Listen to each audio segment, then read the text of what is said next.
Hi, my name is Chris Summerstead and I'm the manager of the Solution Engineering team. In this video, we're going to walk through the process of installing a BMC ProactiveNet Integration Service.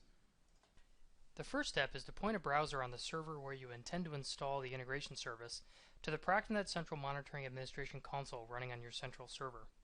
The default login credentials are admin. After logging into the console, navigate to the repository drawer and the Integration Services section. The available ProactiveNet agent packages are listed. For this example, I'm going to install the Windows Integration Service.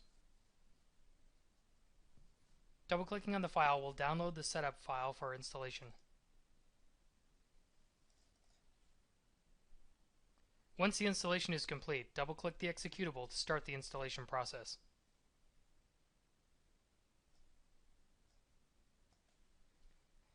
Click Next at the welcome screen to get to the End User License Agreement page. Agree to the terms to move forward.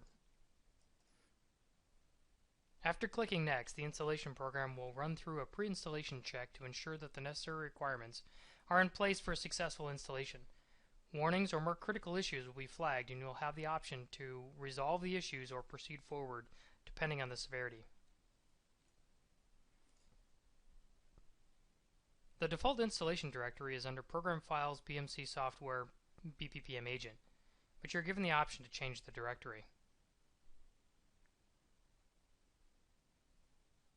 After choosing the installation directory, you have two options: the installation of an integration service or the installation of a remote cell only. For this use case, we'll be installing the default integration service option. The integration service utilizes several ports to communicate to patrol agents. In this screen, we have the option to accept or change the default ports and the integration service password. The staging adapter port, 3183, is used by the patrol agents to self-register to the integration service. Next, you'll have the option to change the default configuration of the remote cell that is co-located with the integration service, as well as enable the cell to run in high availability mode. In this example, I'll stick with the default options. The following screen provides configuration options for the ProactiveNet agent. This is the communication port that the integration service will use to communicate with the ProactiveNet server. The agent display name is simply the label that shows up in the Windows Services list. Tunnel mode allows the agent to communicate with the ProactiveNet server via standard HTTP ports. This should be used sparingly and only when absolutely required, as the encapsulation requires considerably more resources than the standard communication mode. The final configuration step is to review the installation preview screen. You will have one last option to make changes prior to installation. In most environments, agent installation will only take a few minutes. After installation, you are presented with an installation summary screen and the option to view the installation log.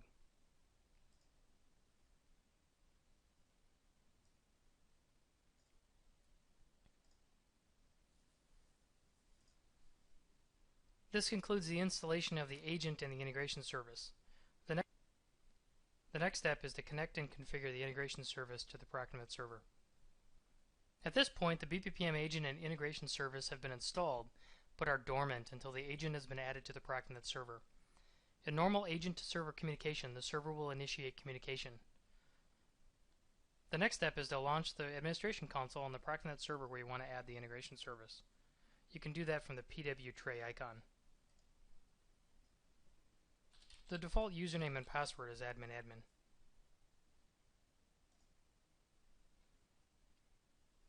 Adding the integration service is relatively straightforward. Navigate to the Advanced Options folder, expand the Agent folder, select the folder and right-click to add a remote agent. The wizard will guide you through the primary configuration screens. From the Configuration tab, identify the device as a remote agent and type in the DNS name of the host where you just installed the ProactiveNet agent.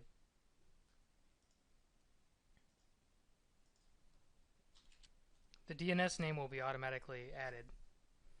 And you want to type in a device description to identify this as an integration service.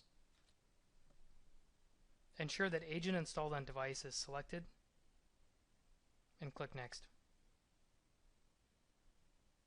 This screen is where you will put in the control port and connection mechanisms that the server will use to talk to the agent. Since I installed the integration service using the default options, I will accept the default options here as well. Next, the wizard will move to the monitor configuration window. I'm going to deselect all of the default monitors, TCP, ping, and Windows Service, except the agent status monitor. I will install a ProactiveNet agent on this host later to actually monitor the system.